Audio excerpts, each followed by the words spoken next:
So 395 moved pretty fucking good. So we're gonna go for 4 fucking plates, bro. Holy shit. Let's do this.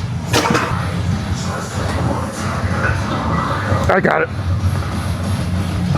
I got it. Don't touch it. Let's go. Whoa! Let's go, bro. It fucking happened, boys. It finally happened. I benched 405. Dude, if you've been following me for a long time, you know that been a pretty long goal of mine for a while, ever since January 2024 when I started bench pressing. And it happened. It feels so surreal, man, to finally have it completed. The goalpost is accomplished. It was scored. Now to bench even more now, like to go past the 405 milestone. And it's just so crazy to me, man. At some point I was like, this feels practically impossible. I don't think I'll ever do this, man. I felt like I maxed out at 370.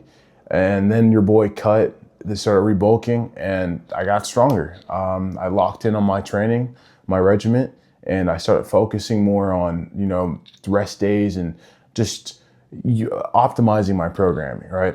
And in today's video, I'm gonna show you how to get past your plateau, your barrier, whether that's 315, 275, 225, right? If anything, I actually really went over it in this prior video, right? You should go check this out before you watch this, right? It just pretty much goes over the bad days, like when you have a bad bench day, what to do when you have a bad bench day. But yeah, dude, like this is amazing, right? And what I did differently, it was pretty much just, I restructured everything. I used to do back biceps and chest and triceps, and I started doing more back and chest like twice a week, right?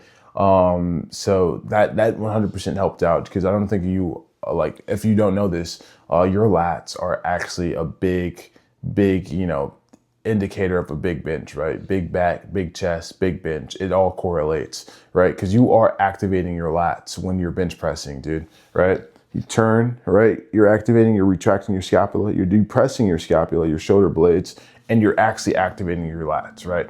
And this helps with the descent and the control. Like if you master that, you 100% will increase your bench significantly. And when I started implementing 2 chest/back days, I was like, oh dude, I'm getting stronger. I can feel myself getting stronger and progressing. And it was amazing. And another thing is, those 2 chest/back days, I would say have one of those days be a top set day where you just go heavy, 90% of your max, and the other day you're doing straight paused reps, right? That's one of the things that helped blew my bench up, right? Where I started seeing like tremendous amounts of growth and strength. It's because paused reps, paused sets they reveal your weaknesses. They're like, okay, where are you weak at? Where are your weak points, right? It could be your triceps, your front delts, or just straight like lack of strength in your pectoralis major, the biggest component with a big bench, right? Because you got to think about it, when you let the bar sit on your chest, not even sit on your chest, where you're holding it and you're pausing on your chest, like above your sternum, you are using pure strength, right?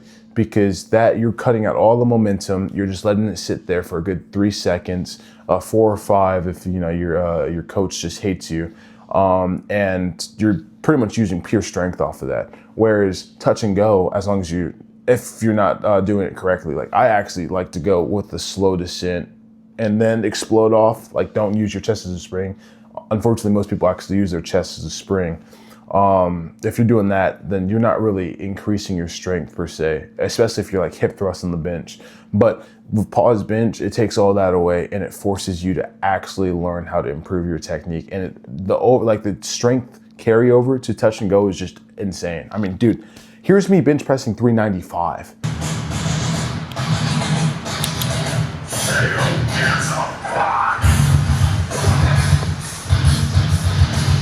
No way.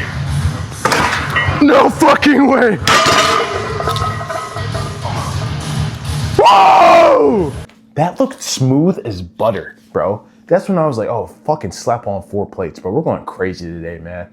Oh, dude, it's so crazy to me, man. That 395 moved so good that I was like, I'm hitting 405 today. I don't even care if my form looks ass, right? And the fact is, it didn't look that bad. I felt like if I went straight from 365 to 405, 405 would have probably moved like 395 if I'm being 100% real.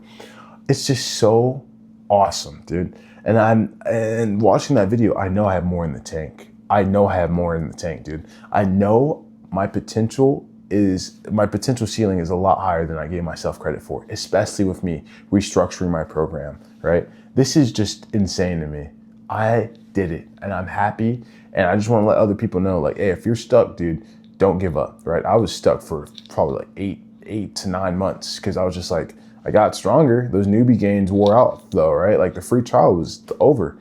Now I gotta lock in on my technique, gotta lock in on other like accessories, like get my triceps bigger, get my pecs bigger, you know, try to incorporate leg drive, even though that's practically impossible for me, but I'm trying to work on that.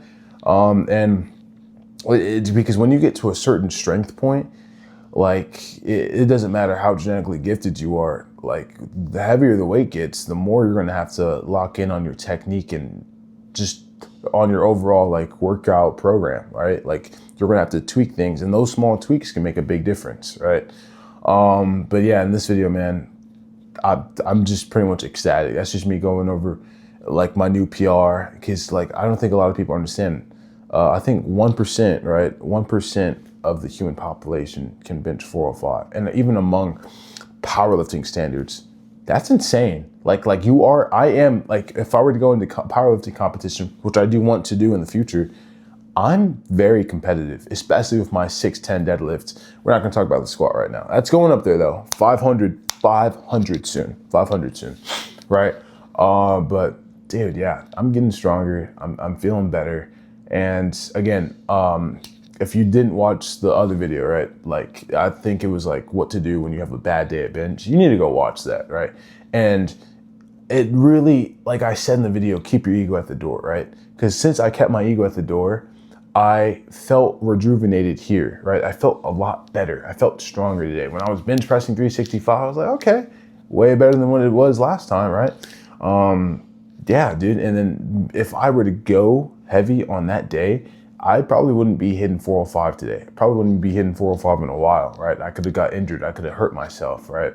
So be smart. Be like very, very meticulous and just know what you're doing, right? You got to be smart. You got to leave the ego at the door, because you got to also think like longevity wise, like I want to do this for a career. Why am I going to put myself at hindrance, right? Like why put myself at risk of injury when that's super avoidable, right? And that's just the maturity part. But that's pretty much all I got for this video. I really appreciate you guys, and I'm super ecstatic to just get stronger. Peace out, man. Oh, peace out, my bad.